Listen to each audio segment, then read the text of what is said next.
দোলে কিশোরী দোলে রাসে বিহারী ঝুলনে দোলাই দোলে সিতারে দোলে কিশোরী দোলে রাসে বিহারী দোলায় রাধার ভোগ সিধারে দোলে কিশোরী দোলে রাসে বিহারী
পরবর্তী কীর্তনিয়া পাপিয়া দাস।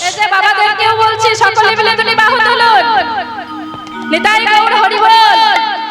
হ্যালো, হ্যাঁ যারা পরিবেশনে আছেন সকলে মিলে কিন্তু একটু নৃত্য হ্যাঁ, করবে। যারা সেবাতে এসেছে ও মনে রটনা মোটামুটি এখন যেটা ছাড়া হলো সেটা এখন দেবেন না, সেবার শেষে তখন ছাড়া হবে। মনে টিফিনে কাউকে এখন দেবেন না, এখন পরিবেশন করে যান।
তুমি মঞ্চ উঠে যাও। বলুন হরি হরি গো বলুন হরি হরি